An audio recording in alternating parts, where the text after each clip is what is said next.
পটুয়াখালীর কলাপাড়া উপজেলার নীলগঞ্জ ইউনিয়নের পশ্চিম সোনাতলা গ্রামের বাসিন্দা হাসান পারভেজ ইটাভাটায় শ্রমিকের কাজ করে জীবিকা নির্বাহ করেন তিনি। প্রত্যন্ত গ্রামাঞ্চল হওয়ায় তাদের গ্রামে গিয়ে পৌঁছায় না কোনো জাতীয় বা আঞ্চলিক পত্রিকা। তাই খেটে খাওয়া সাধারণ মানুষের সুখ দুঃখের গল্প তুলে ধরতে হাতে কলম ধরেছেন শ্রমিক হাসান পারভেজ।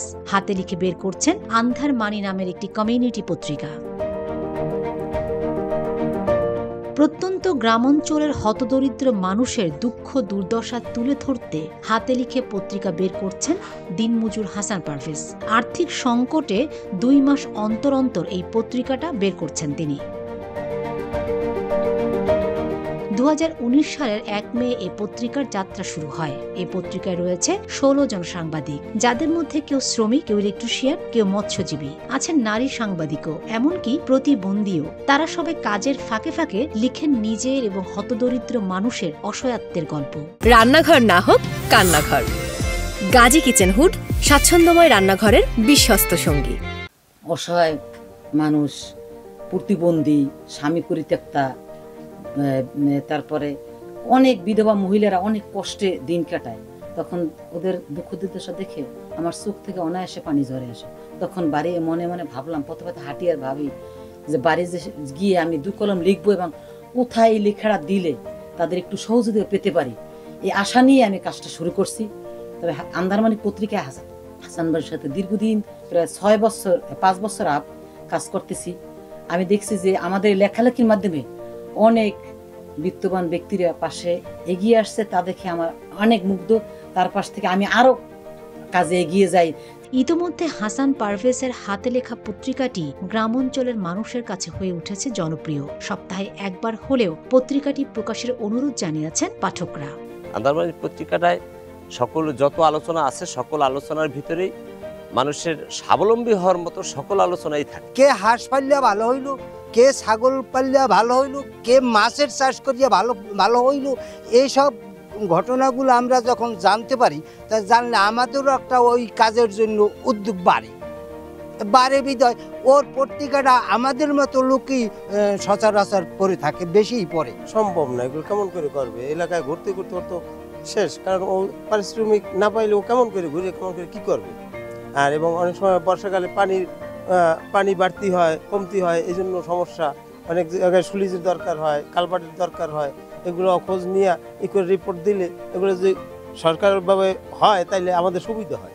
আর্থিক সংকটের কারণে 2 মাস অন্তর অন্তর এই পত্রিকাটি বের করছেন হাসান পারভেজ। তবে একটি প্রিন্টার এবং কম্পিউটার সহ সরকারি সহায়তা পেলে সাপ্তাহিক হিসেবে পত্রিকাটি বের করার ইচ্ছা রয়েছে তার।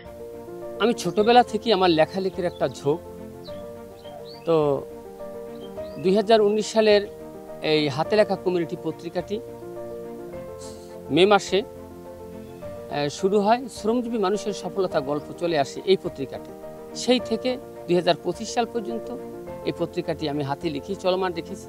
আর এই পত্রিকাটায় আমি ইতিবাচক খবর নিয়ে ভরপুর করছি লেখার মাধ্যমে, যে মানুষ এই লেখাটা পাঠে সে কাজে উদ্বুদ্ধ হবে। এটা ছিল আমার মূল পত্রিকা লেখার একটা মূল একটা নীতি।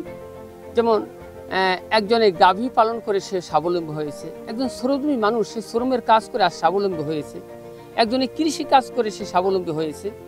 আবার পাশাপাশি যেমন কৃষিতে ধস, খালে জলাবদ্ধতা, আমাদের রাস্তাঘাট খারাপ গ্রাম অঞ্চলের, তারপর সুলিজ গেট দিয়ে পানি নিষ্কাশন হচ্ছে না, কৃষক ভোগান্তিতে, এই ধরনের খবরগুলো আমার এই পত্রিকায় চলে আসে।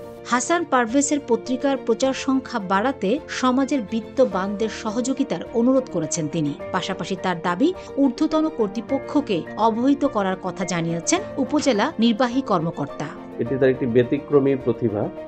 হাতে লিখে হুবহু পত্রিকার মতো, ইভেন সচিত্র, এই বিষয়টা আমাদের স্থানীয় পাঠকদের ভিতরে সাড়া ফেলেছে। একই সাথে তার পত্রিকায় স্থানীয় যে বিভিন্ন সুবিধা অসুবিধার কথাগুলো তুলে ধরা হয়, এর মাধ্যমে যেমন এলাকাবাসী সচেতন হতে পারে, তেমনিভাবে দেখা যায় যে নানাবিধ সমস্যারও সমাধান হয়ে থাকে। সম্প্রতি জানতে পারলাম তিনি এই পত্রিকার প্রচার সংখ্যাটি বাড়াতে যাচ্ছেন। আমরা তার জন্য শুভকামনা জ্ঞাপন করছি এবং আমরা আশা করছি তিনি দ্রুতই এই প্রচার সংখ্যাটি বাড়াতে পারবেন। এই জন্য বিত্তশালী যারা রয়েছেন এবং সংশ্লিষ্ট দপ্তর থেকেও আমি তাকে সহযোগিতা করার জন্য অনুরোধ করি। সরকারি সহযোগিতায় প্রতি সপ্তাহে প্রকাশিত হবে হাসান পারভেজের আন্ধার মানিক পত্রিকা, এমন প্রত্যাশা হাসান পারভেজ সহ তার সকল পাঠকদের। Fatema Shilu, GTV news.